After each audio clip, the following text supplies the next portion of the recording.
Well, hello everyone. Continuing the Red Box adventure.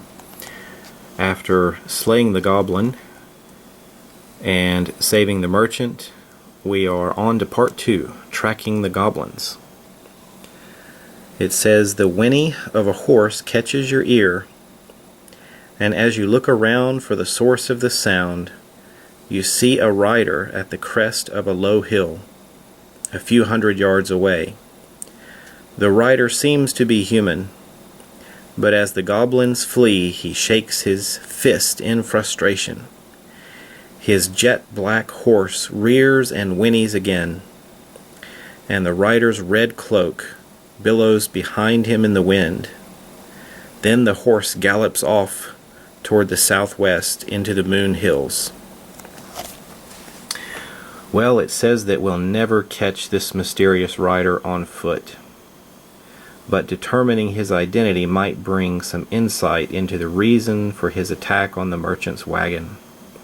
This is a major quest, and you can note on your character sheet, find the mysterious rider and learn his identity. So let's see.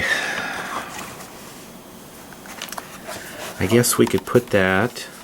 Don't know if there's anything on the back of this character sheet or not. No? I guess we could put that in the notes. I don't really see anywhere else. So let's go ahead and write that down just up here. We're trying to find the rider and learn his identity.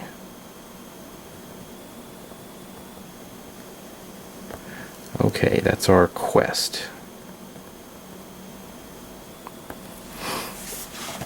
Alright. It says now that we've completed our first encounter. And for driving off the goblins, we receive 100 experience points. Each time you complete an encounter or quest, you gain XP. When you earn enough XP to gain a level, which is one of the biggest rewards you can receive for your success in a game, each time you go up a level, your character improves in several ways. Your attack bonus, defenses, and ability scores increase, and you learn new powers. So let's put our experience point total down here. We'll write down 100 XP, just like that. Alright. It says that when a combat encounter ends, you usually have a chance to take a short rest. A short rest lets you recover hit points you lost and regain encounter powers you used up. You didn't use any encounter powers in the fight, but if you took damage, here's how to heal up so you're ready for the next encounter. You regain hit points by spending healing surges. Each time you spend a healing surge, you regain hit points equal to 1/4 of your normal maximum hit points. Make a note on your character sheet of your healing surge value. It's 1/4 of your hit points rounded down. Each day you can spend a number of healing surges based on your class and your constitution score. If you are a fighter, you have 9 surges plus your constitution modifier of +2 for a total of 11 surges per day. Alright, surges, it was down here. Surges per day was 11. So we'll put 11 there. Now, one thing I noticed was that we were never directly told the information regarding our constitution. So I'm going to come back to step 45 and see if there's any additional information back here about our constitution. And I don't think we were ever referred to this part 8. we were attacking the goblin and missed, and ended up doing some back and forth, but we never got here to where it says that you hit the goblin. And if we go through here, it's asking us if you use a sword or an axe. We're using an axe, so we're going to be using a D12 for damage. So we want to put that D12 over here in our axe area. We're rolling this die for damage with our axe. And we're supposed to add both your strength modifier and your constitution modifier to your damage. Record your damage next to your weapon and attack bonus. Write down your character's constitution score on your character sheet or scrap of paper. Your constitution is 14 and your constitution modifier is +2. Alright, so there we're told this is a 14 and our modifier is +2. So if we add our strength modifier of +4, our constitution modifier of +2, that's going to be 6. So much like they've done with the sword, a D10 +6, we're going to have a D12 +6. Remember that the axe does a little more damage, but isn't quite as accurate. We only have a +7 to the attack, where the sword gets a +8. So it approximately balances out there. Alright, let's go back to our number 45. And let's take a look at our bloodied value. Our bloodied value is 14. Healing surge value, what's it going to be? It's going to be 1/4 of our total hit points. So let's see. We're looking at 7. So we're going to write healing surge value 7 there. So when we spend one of these healing surges, we can heal ourselves 7 hit points. Alright, it says, during a short rest you can spend as many healing surges as you want to in order to get your hit points back up to the maximum. If you've taken damage, spend surges to heal that damage. Keep track of how many surges you've used. Well, we took 4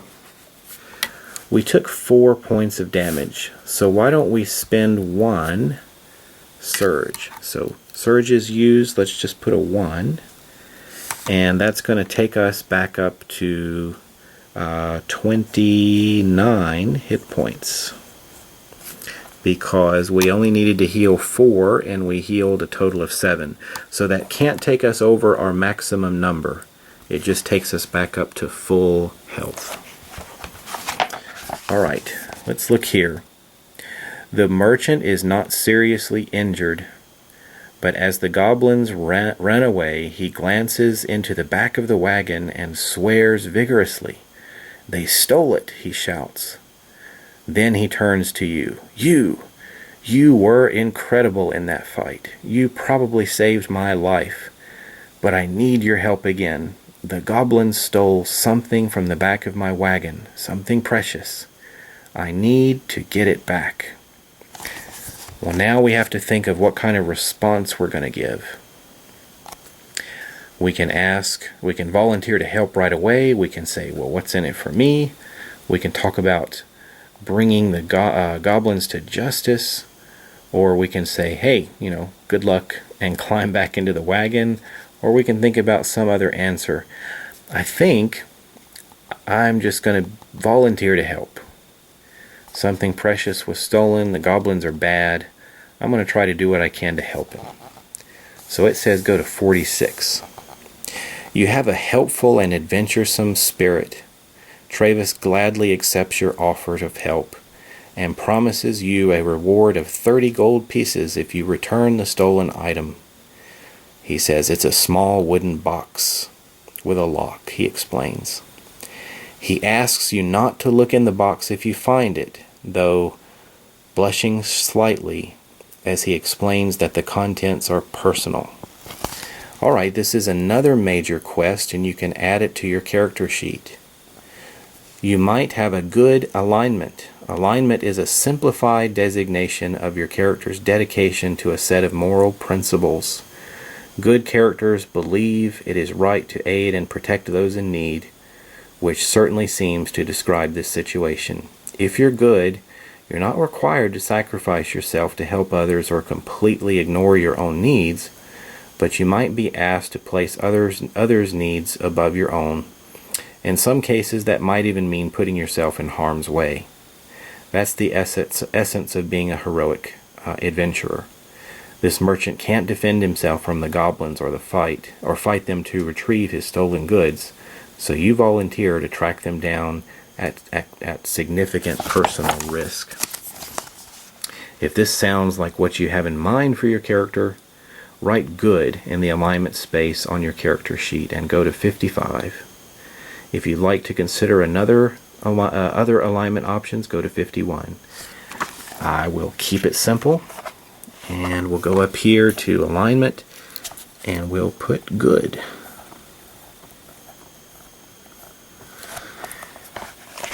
And let's see, was that it? Did I miss anything? Writing down a major quest. It didn't specifically tell us what to call it, so we'll go to what? 55, it said. 55. But first, let me write that down about the quest. Let's just put find merchants box. That's another quest. We've got this one and we've got this one. Alright, well, I'm going to cut the video off here. I'm not even sure how long it's gone. And we will continue with things again very soon. I think we're going to be heading off to number 55 next. Thanks.